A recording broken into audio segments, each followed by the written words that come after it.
네, 오늘 제목이 되게 섹시하잖아요. 리더의 로망, 나이스한 지적질.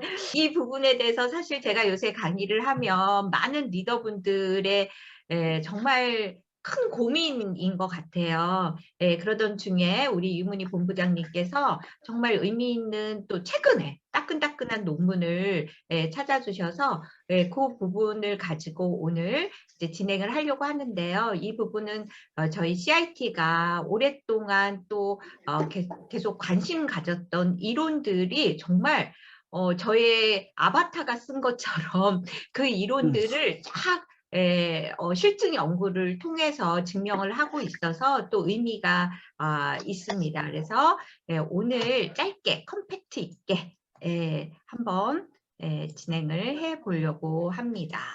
이번에 참석해 주신 분들 지금 오전 10시 기준으로 또 이러이런 게 궁금해요라고 적어주신 분들이 정말 많았어요. 그래서 원어원 미팅 또 아무래도 피드백이다 보니까 상대방이 공감할 수 있는 평가와 피드백. 근데 이 부분은 우리가 평가와 피드백은 좀 구별을 해보려고 하고요.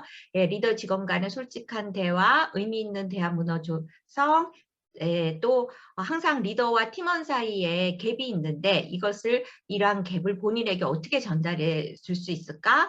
그러는 과정에서 구성원의 마음을 움직이는 피드백이 어떤 걸까? 또 리더 오늘 제목처럼 부정적인 피드백, 나이스한 지적질 어떻게 잘할 수 있을까? 피드백 문화 정착, 또 실제 사례 공유해 주셨으면 좋겠다라는 말씀도 있었고요. 아무래도 이 피드백을 하려고 하는 리더의 진정한 바람은 아무래도 성과 향상이다 보니까 지속 가능한 성과 향상과 성과 평가 방식의 고도화, 부드럽게 피드백하는 거, 뭐 성과 관리 코칭, 그다음에 조직 내에서 속마음을 얘기할 친구 한 명 사귀기, 뭐 피드백이랑은 조금 또 다른 결이긴 하지만 정말 조직 내에서 내 속마음을 얘기할 수 있는 진짜 특히 리더와 구성원 간의 그런 관계가 된다면 정말 이상적인 관계가 되겠죠.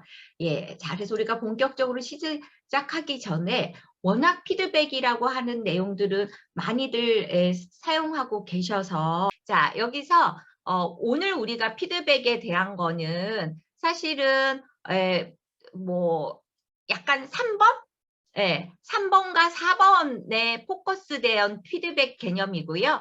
평가 결과를 공유하는 차원에서의 왜 피드백 세션을 갖는다라는 표현을 쓰잖아요. 근데 그것도 사실은 의미가 있지만 우리가 거기에 국한해서 이 피드백이라는 용어를 사용하고 있지는 않다. 지금 현재 이 논문에서 그래서 그렇게 우리가 좀 의미를 같이 생각해 보시면서 요번 같이 한번 보도록 하겠습니다. 네, 그래서 피드백 정의는 우리가 지금 한 3번과 4번에 포커스해서 우리가 이 논문을 쓴 거고요. 근데 1번에서도 의미가 없느냐 그건 아니에요. 그 논문의 결과가 1번에서도 무척 의미 있을 것 같습니다. 자, 그 다음은 리더들의 최대 고민이 어떻게 하면 부정적인 피드백을 기분 나쁘지 않게 할 수 있는가? 사실 제가 강의하면 이 질문 너무 많이 받고 오늘도 이제 참석하신 분들도 이런 질문도 해주셨거든요. 네, 자 그래서 요거 하기 전에 여러분들 나는 부정적인 피드백을 기분 나쁘지 않게 받아본 적이 있다. 요거 한번 해주시겠어요? 1번 yes, 2번 no. 지금 여기 보면은 어떻게 보면 부정적인 피드백을 기분 나쁘지 않게 받는 것은 첫 번째, 되게 신뢰가 잘 형성이 돼야 된다. 서로 상호 간의 신뢰가. 그리고 무엇보다도 주는 사람도 중요하지만 받는 사람의 마음가짐. 어떻게 보면은 받는 사람이 정말 뭐랄까요? 인성이 뛰어나고 그렇지 않으면 사실 부정적인 피드백을 기분 나쁘지 않게 받는 것은 그렇게 쉽지가 않다라는 거예요. 기분 나쁘지 않게 받는다는 것은 그렇게 쉬운 일은 아닌 것 같아요. 그죠? 네. 자, 결국에는 부정적인 피드백을 기분 나쁘지 않게 할 수 있는 것은 쉽다, 어렵다? 무척 어렵다라는 거예요. 나의 경험을 통해서 보면 돼요. 내가 피드백 받을 때, 부정적인 피드백을 받을 때 한 10번 받으면 기분 나쁘지 않게 받을 수 있는 게 한 몇 퍼센트인 것 같아요. 네. 한 몇 퍼센트일 것 같아요. 채팅창에 한번 적어봐 주시겠어요? 10번 내가 부정적인 피드백을 받았을 때 기분 나쁘지 않게 받아본 경험 10번 중에 몇 번 정도 되는 것 같으세요? 그렇게 많지 않지 않을까요? 네. 뭐 제가 그렇게 몰아가는 것도 있지만 제 개인적으로는 부정적인 피드백을 기분 나쁘지 않게 받아본 적은 그렇게 많은 것 같지 않아요. 이렇게 부정적인 피드백을 기분 나쁘지 않게 받는 것은 어렵다. 즉 다시 얘기하면 부정적인 피드백을 기분 나쁘지 않게 한다는 것은 그렇게 쉬운 일은 아니다. 무척 어려운 일이다라는 거고요. 네. 자, 그렇다면 이런 말씀도 많이 하세요. 발전적 피드백을 해줘라. 그러면 부정적인 피드백과 발전적 피드백의 차이는 뭘까요? 얼마나 미래지향적인가, 이 부분도 피드백에서는 되게 중요한 포인트가 될 것이다. 그리고 또 하나 중요한 것은 무엇보다도 피드백을 받는 사람이 어떻게 생각하느냐가 정말 중요할 것이다 라는 거예요. 자, 피드백의 진정한 목적은 무엇일까요? 제가 여러분들한테 계속 여쭤보고 있어요. 왜냐하면 피드백에 대해서는 너무나 다양한 생각들을 가지고 계시기 때문에 이 부분에서 우리가 조금 앞단에 조율할 필요가 있습니다. 자, 여러분들 1번서부터 4번까지 피드백의 진정한 목적은 뭐라고 생각하세요? 1번서부터 4번까지. 자, 그러면 지금 행해지고 있는 기존 피드백 교육은 1번서부터 4번까지 어디에 포커스된 교육일까요? 자, 지금 조직 내에서 진행되고 있는 피드백 교육은 어디에 포커스되어 있을까요? 자, 주로 피드백 내용이 기존에는 어떤 거였을까요? 자, 에이드 뭐였을까요? 액션, 임팩트, 디자이어드 아웃컴. 그래서 너의 액션은 이랬어. 그래서 그 액션이 이런 임팩트가 있었어. 그렇기 때문에 기대하는 바는 이거야. 그죠? 예. 자, SBI는 뭐였을까요? 상황은 이랬어. 시츄에이션. 그런데 거기서의 너의 비헤이비어는 이랬고 너의 비헤이비어의 임팩트는 이런 임팩트가 있었어. 라고 해서 기존 피드백 교육은 지금까지 리더들이 어떻게 하면 이 내용을 피드백 내용을 잘 전달할 수 있을까에 많이 포커스가 되어 있다고 저는 보고 있습니다. 그래서 피드백 교육이 제가 어떤 아티클에서 읽었는데요. 뭐라고 되어 있었냐면 조직 내에서 진행되는 많은 교육 중에 가장 효과가 없는 교육 중에 하나가 피드백 교육이라고 하는 게 있었어요. 지금 생각났어요. 골드스미스가 그렇게 얘기했습니다. 네, 그 이유는 지금까지 피드백 교육은 리더들한테 어떻게 하면 당신의 그 피드백을 감정이 섞이지 않게 팩트 중심으로 그렇게 전달을 나이스하게 할 거냐. 예, 그렇게 포커스된 교육이 많았다는 거죠. 자, 2번이라면 즉 피드백의 진정한 목적이 상대가 피드백 내용을 수용하는 거라면 그렇다면 어떻게 해야 될까요? 상대가 수용할 거면 수용하고 못하고는 어디에 많이 달렸어요? 감정에 되게 많이 달렸잖아요. 그렇기 때문에 상대의 생각, 감정, 의도에도 관심을 가져야 되겠죠. 그죠?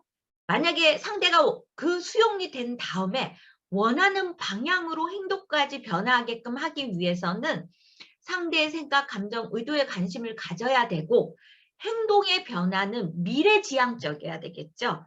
예. 그래서 우리의 피드백이 효과적으로 되기 위해서는 단순히 리더 중심으로 어떻게 피드백 내용을 전달할 거에 포커스하는 게 아니라 이것을 우리 구성원이 어떻게 수용하고 수용하는 과정에서 어떤 부분이 걸리는지 또 수용한 이후에 행동까지 변화하기 위해서 우리는 어디에 포커스해야 되는지 여기 행동도 변화했어요. 근데 결과적으로 우리가 원하는 건 뭐예요? 그래서 결과나 성과가 좋아지는 것까지 간다면 또 우리는 어디까지 포커스를 해야 될까요? 열심히 삽질을 했어요. 그런데 헛삽질일 경우도 있잖아요. 그건 뭐예요? 목표와 얼라인이 안 됐기 때문에요. 그런 거죠. 그래서 미래지향적인 거 플러스 이젠 어디까지 가야 돼요? 우리가 정말 구성원과 목표를 잘 합의했는가? 그리고 합의한 과정에서 정말 구성원들이 원하는 목표가 수립이 되었는가까지 가야 된다라는 거예요. 즉 이제는 피드백을 어떻게 줄 것이냐에 포커스하는 게 아니라 우리 조직은 과연 피드백 대화가 가능한 조직일까? 그게 되게 중요한 거죠. 단순히 리더가 어떻게 피드백을 전달할 것인가가 아니라 피드백 대화가 가능한 조직인가. 즉 피드백 대화는 앞에 피드백 빼셔도 괜찮아요. 과연 우리 조직은 리더와 구성원 간에 대화가 가능한 조직인가라는 거예요. 이 대화에는 되게 의미가 있죠. 신뢰의 관계가 있어서 정말 본인의 깊은 니즈, 의도까지 나눌 수 있는 그런 대화. 단순히 사실 중심의 이런 대화가 아니라 감정과 의도까지 나눌 수 있는 그런 대화가 가능한가? 이것이 결국 궁극적으로 조직 문화가 이렇게 형성이 되어 있는가까지 가볼 필요가 있다라는 겁니다. 자, 이 논문을 시작하기 전에 또 하나 우리가 봐야 될 거는 효과적인 피드백에 있어서 가장 위험한 전제가 하나 있다는 거예요. 자, 많은 리더들이 무슨 생각을 하냐면요. 왜 우리가 미래지향적으로 못 가느냐. 뭔가 문제를 항상 우리가 피드백을 주는 거는 그 사람의 뭔가 문제가 있다고 생각을 하는 거예요. 뭐가 잘못됐다. 그래서 그것을 교정, 수정하기 위해서는 반드시 원인을 파악하고 그것을 픽싱해야만 한다라고 하는 전제. 그래서 그 문제의 원인을 우리가 픽싱하지 않으면 절대도 그 사람의 행동은 변할 수 없어 라고 하는 전제가 있다는 거죠. 그런데 이러한 전제에서 제가 뭐라고 했어요? 위험한 전제라고 했습니다. 왜 그러느냐? 이 원인에 대해서 리더와 구성원들이 다른 생각을 가지고 있다라는 거예요. 자, 이 원인은 우리가 귀인 이론이라고 하죠. 저희 CIT 우리 CIT 연구소에서 가장 중요하게 생각하는 이론 중에 하나. 뭐죠? Actor Observer Bias죠. 쉽게 얘기하는 건 뭐예요? 내로남불이에요. 내가 하면 로맨스, 다른 사람이 하면 불륜. 이건 거죠. 즉 다시 말해서 무엇이 잘 됐을 때는 대부분 모든 인간이 잘 됐을 때는 잘된 그 원인을 어디에다 둔다고요? 자기 자신. 내가 너무 노력했기 때문에 내 능력이 좋기 때문에 잘 됐어. 그런데 잘못된 것의 원인은 누구한테 돌려요? 타인 혹은 이 프로젝트 자체가 되게 처음부터 잘못됐어. 업무 자체에 두던가 아니면 다른 사람들이 잘못했거나 아니면 요번에 운이 없었어 라고 하는 즉 그 잘못됐을 때 문제 원인을 내가 아닌 나의 주변 내 원인으로 가져가는 이 귀인 이론 때문에 이 원인에 대해서 합의하기가 되게 어렵다라는 거예요. 이거는 저 사람이 잘못돼서 그런 게 아니라 이 세상에 존재하는 모든 사람은 다 이렇다는 거예요. 왜? 우리가 그렇게 우리의 그 신체 구조가 그렇게 되어 있어서 그런 거예요. 눈을 뜨면 우리는 자기 자신을 보는 게 아니라 주변을 보게 되는 거죠. 그리고 주변에 잘못된 것들이 더 눈에 많이 들어오는 거예요. 그러면 자기 자신이 아니라 잘못된 것의 문제의 원인은 자기가 아니라 다른 사람, 환경에 귀인하게 된다라고 해서 이 귀인 이론이라고 하고요. 이것과 관련된 내용들은 저희 블로그에 그 디자인 레터에 자세하게 있습니다. 그래서 이 원인에 대해서 리더가 보는 원인과 구성원이 보는 원인, 특히 잘못된 것에 대한 이 원인에 합의하기가 되게 어렵다. 그래서 이 원인에 대해서 서로 다른 견해가 있기 때문에 오히려 갈등과 오해의 원인이 될 수 있다. 즉 다시 말해서 피드백을 할 적에 문제의 원인을 계속 캐는 부분은 되게 위험하고 오히려 갈등적인 요소를 야기시킬 수 있다라는 거예요. 또 한 가지 또 다른 거는요. 자, 우리가 문제를 교정하고 수정하기 위해서는 뭐가 필요하냐면 에너지가 필요해요. 여러분들 우리의 그냥 궤도 우주선이 본궤도에 들어가면 그다음부터는 에너지가 그렇게 많이 필요하지 않잖아요. 근데 본인이 그냥 자동적으로 돌던 이 궤도를 이탈해서 다른 궤도로 가기 위해서는 엄청난 에너지가 드는 거죠. 그러면 인간들이 뭔가 교정하거나 수정, 행동의 변화를 하기 위해서 이 에너지는 어디서 얻느냐라는 거예요. 자, 이 에너지는 뭐냐면요. 결국에는 부정적, 누군가가 나한테 뭔가 부정적으로 피드백을 줬을 때 거기서 에너지를 얻는 게 아니라 누군가 긍정적인 그 피드백을 줬을 때 에너지를 얻는다라는 거예요. 이걸 뭐라 그러냐면 shopping for confirmation이라 그래요. 자, 내 주변에 10사람이 있어도 10사람이 있어요. 9사람이 너 이거 잘못했어. 그럼 우리가 대부분 90%가 잘못됐다고 생각하니까 그건 객관적 데이터라고 얘기하는 분도 계세요. 그런데 그러면 이 사람이 객관적 데이터를 나한테 얘기하니까 난 변해야 돼. 이렇게 생각하느냐? 대부분의 사람들이 그 10사람 중에 한 사람이 아니야. 너 지금 그래도 잘하고 있어. 너 지금 최선을 다하고 있잖아. 라고 한다면 그 사람한테 간다는 거예요. 왜? 내가 괜찮은 사람이라고 하는 confirmation, 확신이 필요하다라는 겁니다. 이런 에너지가 없으면 변화하기 되게 어렵다라는 거죠. 그래서 우리가 기존에 만약에 많은 리더들이 문제를 교정하고 수정하기 위해서는 반드시 원인을 파악하고 그것을 픽싱해야만 한다라고 하는 강한 전제를 가지고 있다면 피드백을 효과적으로 하기가 어렵다 하는 부분을 이번 논문에서는 되게 아주 그 실증력을 통해서 지금 보여주고 있습니다. 자, 그러면 논문으로 들어가 보도록 하겠습니다. 자, 이번 논문은요, 2020년 6월 19일자인데요. 자, Future of Feedback, 피드백의 미래에 대해서 얘기하고 있고요. 어떻게 보면 피드백의 미래이기도 하고 피드백에서 조금 더 미래지향적으로 가는 것이 되게 좋다라는 겁니다. 자, 그래서 Future Focused Feedback이라고 하는 부분이고요.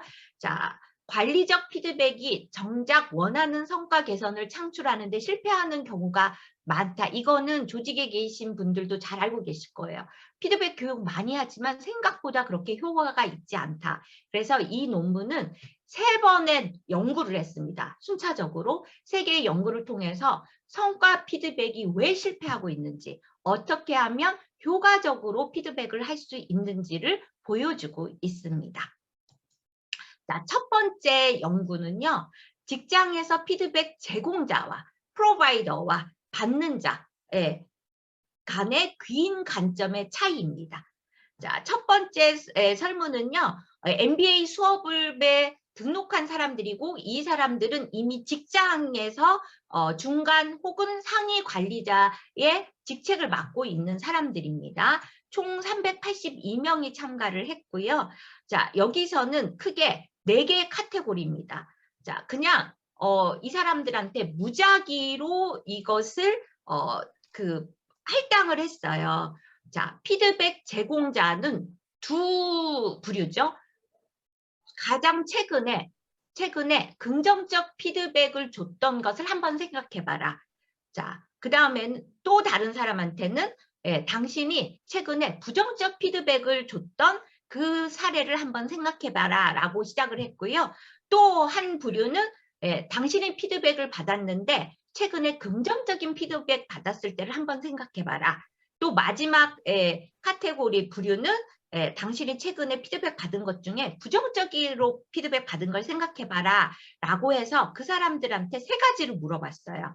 그 피드백은 어느 정도 정확했느냐, 그리고 그 피드백을 제공한 사람의 자격은 얼마나 되었는가 10점 척도로 물어봤고요. 자, 그 피드백을 만들어낸 그 사건의 원인이 내부 원인이었느냐 외부 원인이었는가를 물어봤어요. 자, 그랬을 때 자, 결과는 이렇게 나왔습니다. 자, 피드백 정확도. 자, 파란색은 긍정적인 피드백이었고요. 빨간색은 부정적인 피드백이었고요. 자, 밑에 보면은 제공자와 받은 자가 있습니다. 자, 제공자 입장에서는 피드백의 정확도는 긍정적인 피드백이나 부정적인 피드백이나 어느 정도 80%, 뭐 85점? 정도 정확했다라고 보고 있어요. 그런데 피드백을 받았던 사람은 긍정적인 피드백을 받았던 사람은 80점 정도 줬고요. 부정적인 피드백을 받았던 사람은 피드백의 정확도가 떨어진다. 50점 조금 넘게 준 거죠. 즉 받은 사람 입장에서 특히 부정적인 피드백은 정확도 자체가 정확하지 않았어. 네. 그러니까 결국에는 어떻게 했어요? 이것을 수용하기도 되게 어렵겠죠. 자, 그러면 피드백을 준 사람의 그 사람의 자질, 프로바이더의 퀄리피케이션은 어땠을까? 그랬더니 제공한 사람, 즉 피드백을 준 리더 입장에서는 자질 뭐 괜찮았어. 이거는 긍정적인 피드백, 부정적인 피드백 괜찮았어요. 그런데 받는 사람 입장에서는 긍정적인 피드백을 받았을 때는 그 사람의 자질, 우리 리더의 피드백을 줄 만한 자질이 있었어. 그런데 부정적인 피드백에서는 뚝 떨어지죠. 60점대 밑으로. 그 사람이 피드백 줄 자질에 대한 의구심을 갖는 거죠. 자, 그 다음에 내부 귀임 비율을 물어봤어요. 자, 그 피드백을 만들어냈던 그 사건의 원인이 어디에 있었냐? 특히 여기서는 internal이에요. 그러니까 내부적인 귀인이 어디에 있었는가? internal attribution에 대해서 물어봤어요. 비율을. 그랬더니 피드백을 준 리더 입장에서는 internal, 즉 피드백을 받은 구성원들의 내부 귀인, 그 사람이 잘해서 긍정적인 피드백을 내가 준 것이고 또 그 사람이 잘못했기 때문에 부정적인 피드백을 준 것이다. 그래서 거의 비슷했어요. 그런데 받는 사람 입장에서는 긍정적인 피드백일 적에는 나의 노력, 그죠? 나의 능력 때문에 내가 칭찬을, 긍정적인 피드백을 받은 것이고, 부정적인 피드백, 내가 뭔가 실패했을 때, 부정적인 피드백이 있을 때의 내부 귀인은요, 즉 나의 노력과 내 능력의 탓이 아니라 결국에는 38%가 내부 귀인이었으니까 나머지 62%는 누구 탓? 나의 외부 탓이라는 거죠. 다른 사람, 환경, 운. 즉 다시 말해서 보면은요, 부정적인 피드백은 이리 맺히거나 저리 맺히거나 수용하기가 되게 어렵다는 거예요. 그 이유는 수용 자체가 안 되는 거예요. 왜? 정확도도 떨어진다고 생각하고요.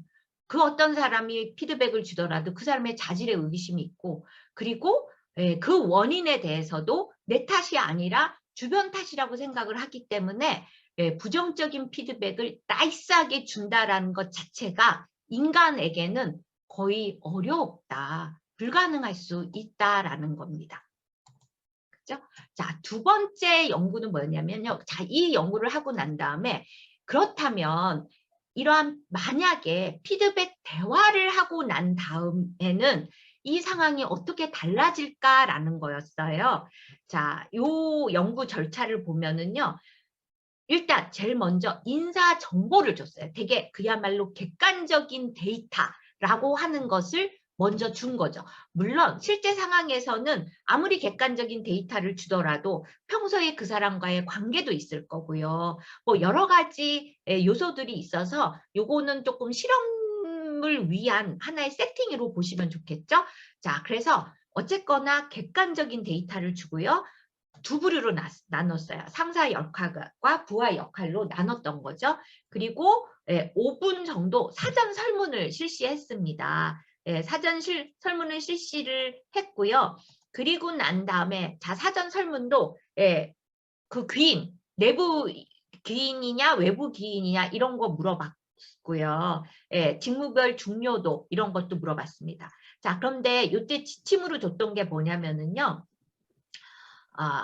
책임과 보상이 아닐까. 왜냐하면 피드백이라고 하는 걸 자꾸 evaluation 혹은 rewards, 보상과 연계시키는데 이것과 연계시키지 말아라 라고 하는 지침을 줬고요. 그런데 앞에 연구에서 파일럿 연구에서 해봤더니 이 연구하기 전에 했더니 자꾸 리더들이 자꾸 뭔가 이렇게 뭐라 그러죠? 이렇게 부드럽게 하려고 왜곡하는 현상이 있더라. 부정적인 부분을. 그래서 아예 요번에는 위크니스 중심으로 어떻게 개발할 것인가에 조금 더 포커스해라. 하지만 evaluation reward랑은 연관시키지 말아라 라고 하는 지침을 줬습니다. 그리고 난 다음에 상사 역할과 부하 역할 사람들하고 서로 간에 피드백 대화를 하라고 했어요. 그리고 난 다음에 사후 설문을 다시 앞에서 했던 것처럼 진행을 했죠. 그랬더니 결과가 어떻게 나왔느냐? 달라졌을까요? 그렇지 않았다는 거예요. 제공하는 사람 입장에서는 일단 피드백 토론, 즉 아까 피드백 대화 20분 하기 전에 사전 설문했잖아요.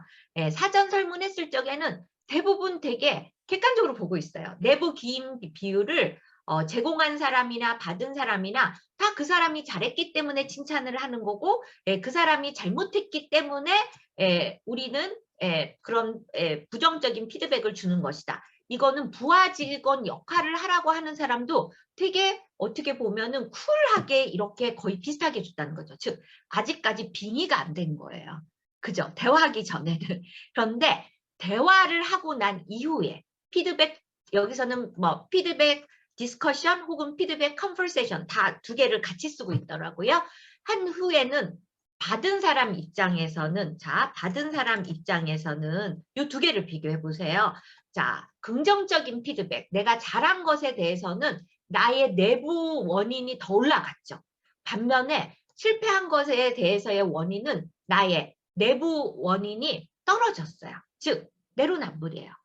내가 잘한 거는 내가 잘했기 때문에 칭찬을 받은 거고 내가 뭔가 실패한 것은 내 탓보다는 다른 사람들의 탓, 운 탓, 환경 탓이 더 많은 거죠. 그래서 이게 피드백 대화를 하더라도 이게 그렇게 영향을 주지 않구나 라고 하는 걸 발견할 수 있었습니다. 그런데 여기서 중요한 게 있어요. 즉 결국에는 우리가 이걸 다시 해석해 보면 무조건 리더들한테 피드백 대화를 하라. 피드백을 줘라. 뭐 대화도 아니잖아요. 피드백 세션을 가져라. 피드백 시간을 가져라라고 하는데 오히려 리더들이 잘못된 피드백 컨버세이션을 했을 경우에는 오히려 악영향을 줄 수 있다. 그렇기 때문에 이 대화라고 하는 컨버세이션의 그 퀄리티, 질을 높이는 거, 양도 늘리는 것도 되게 중요하지만 질을 높이는 것이 되게 중요하다는 것을 알 수 있습니다. 자, 그 다음에 여기서 요 데이터로는 안 나왔지만 또 하나 중요한 것은요. 여기서 세 번째 한번 보죠. 원인에 대해 합의할 경우 피드백 수용도가 올라갈 것이라고 예측하였으나 그렇지 않았다는 거고요. 행동 변화에 대한 동기부여도 일어나지 않았다. 즉 원인을 가지고 지속적으로 이야기하는 것은 긍정적인 효과를 주지 않았다. 그 이유는 사실상 원인에 대한 합의가 일어날 수 없었다라는 거예요. 그거는 귀인 이론 때문에.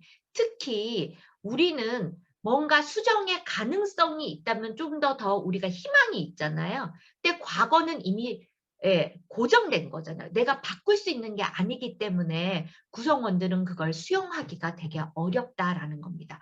그러므로 피드백 대화에서 가장 중요한 것은 미래 성공을 위해 새로운 아이디어, 뉴 아이디어를 제너레이트 하는 것이 되게 중요하다. 그러니까 지속적으로 미래지향적으로 어떠한 가능성에 포커스를 두느냐가 되게 중요하다라는 겁니다. 근데 이게 생각보다 리더들이 이 프레임을 갖기가 되게 어렵다는 거예요.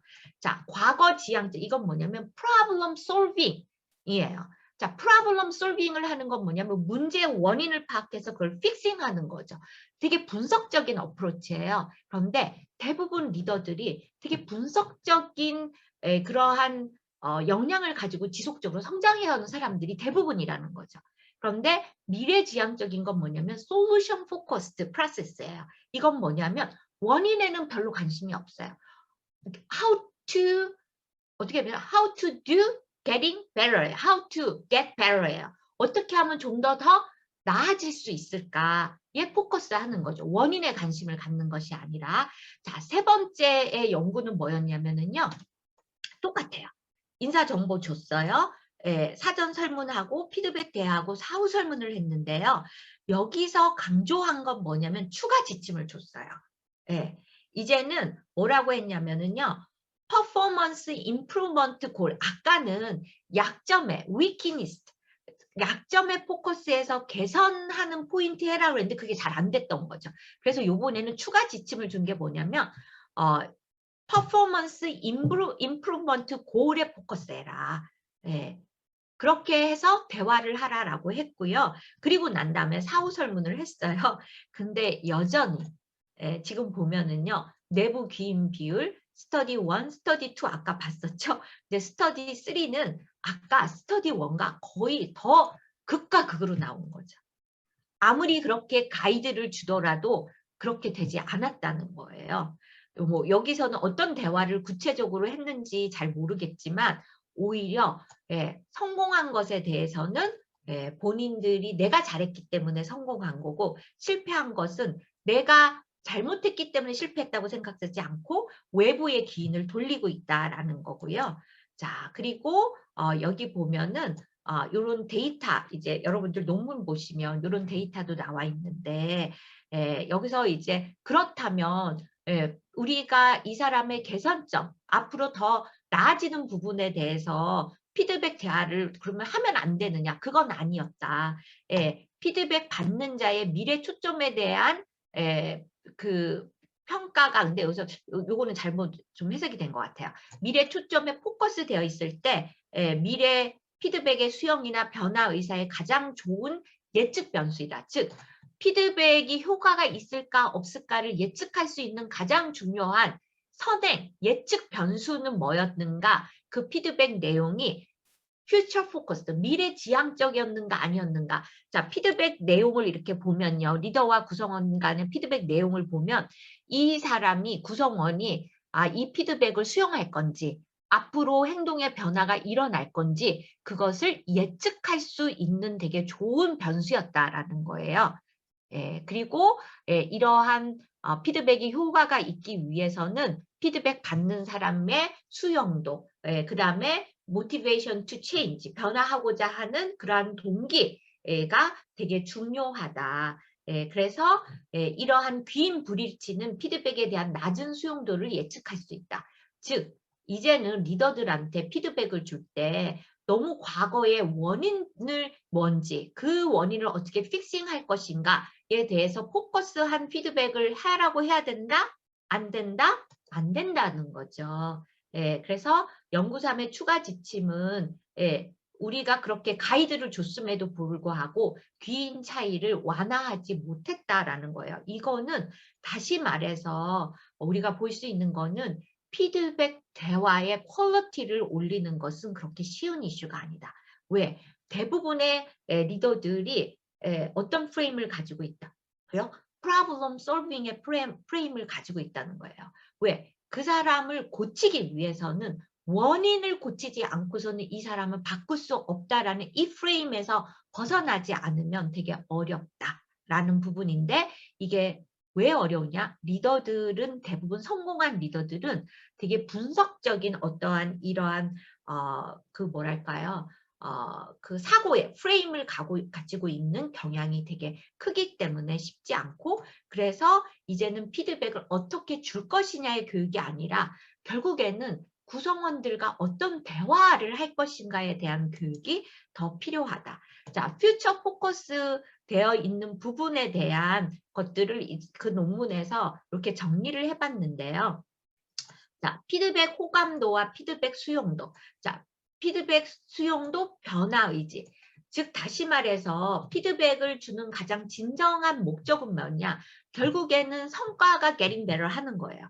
성과가 더 좋아지게끔 하기 위해서 어떻게 그 앞단에 뭐가 일어나야 되나요? 바로 행동이 변화해야 되고 행동이 변화하게끔 하기 위해서는 뭐예요? 구성원이 그 피드백을 수용해야 된다는 거예요. 그런 의미에서 피드백 수용도와 변화 의지를 되게 중요하게 봤고요.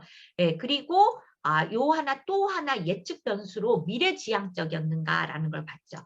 자, 피드백 호감도. 자, 피드백이 네거티브 피드백이었을 때도 퓨처 포커스드가 되어 있을 경우에는 오히려 피드백 수용도도 높았고 변화의 의지도 높았다라는 거예요.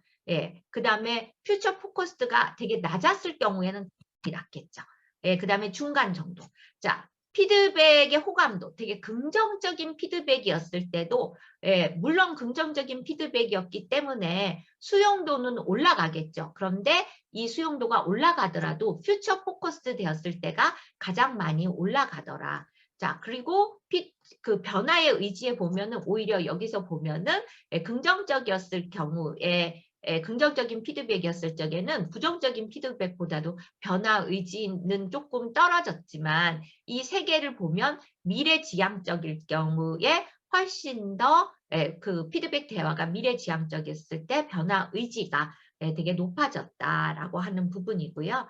그래서 토론이 미래 초점으로 인식될 때 피드백 효과에 대한 부정적인 피드백에 해로운 영향을 완화시켰다. 결과적으로 자, 피드백이 과거의 원인을 합의해서 그것을 픽싱하는 쪽은 전혀 그거는 일어나지 않았다라는 거고요. 결국에는 피드백이 효과적인 피드백은 뭐냐? 미래지향적인 피드백이었을 때 효과가 있었다라고 하는 부분입니다. 자, 그래서 코디웹 그 디자인 레터에 보면은 성과 관리를 위한 피드백 오해 대화의 오해와 진실, 그래서 OX 답을 안 올려주셨어요. 자, 답을 드리면, 자, 보도록 하겠습니다.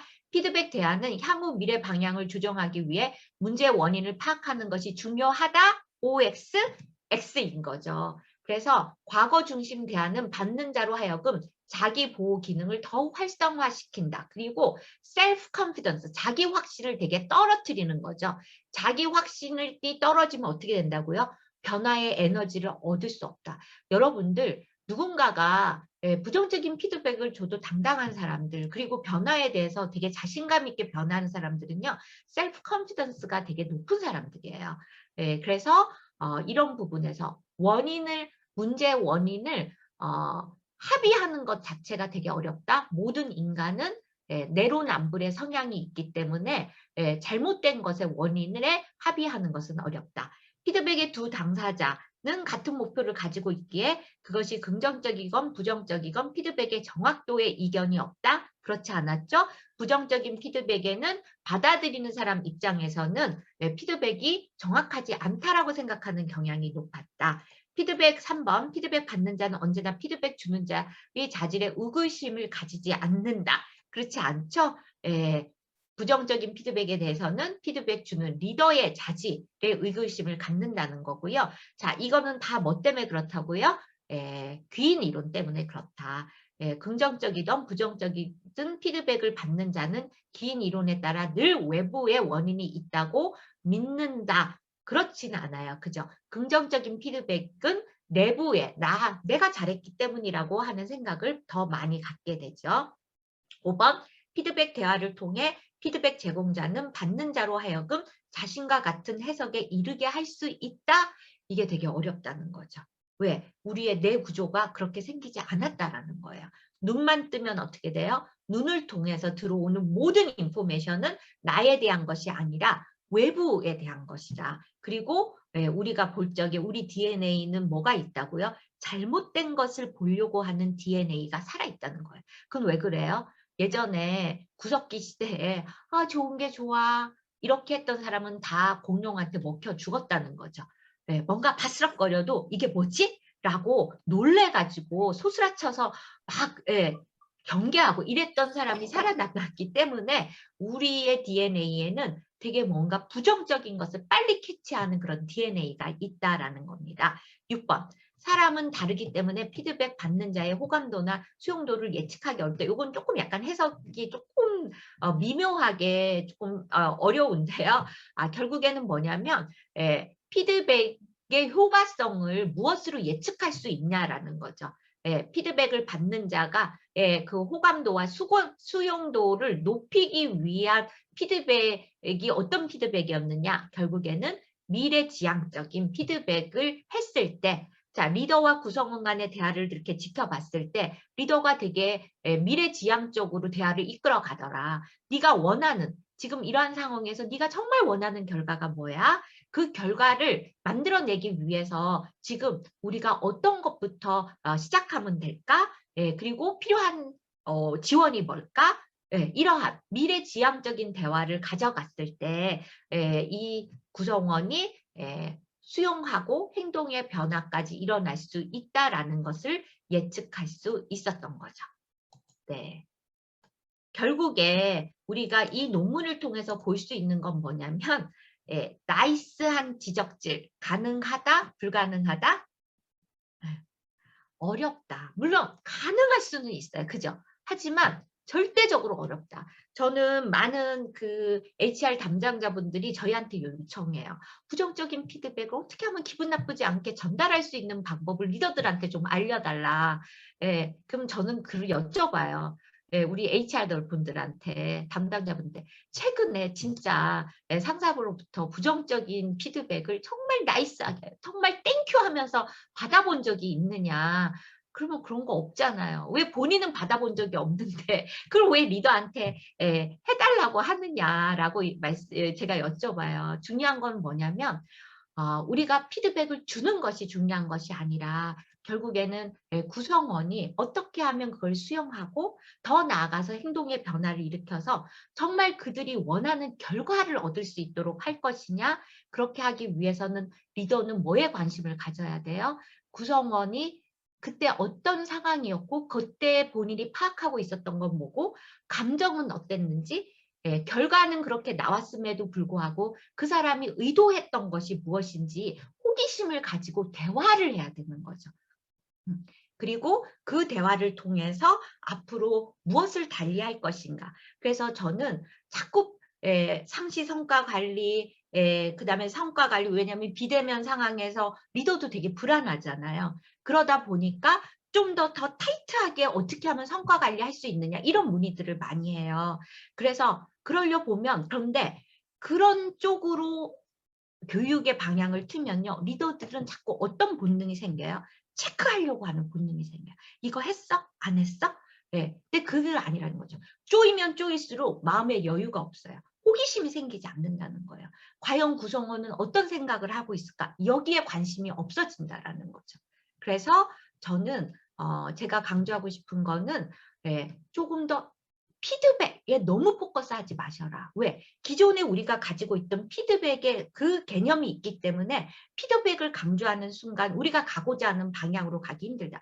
여러분들도 이미 아실 거예요. 마이크로소프트에서는 이제는 피드백이라는 용어를 아예 쓰지 말라고 한다 그러잖아요. 그러지 말고 서로 사실은 피드백 대화를 하라고 하는 이유는 뭐예요?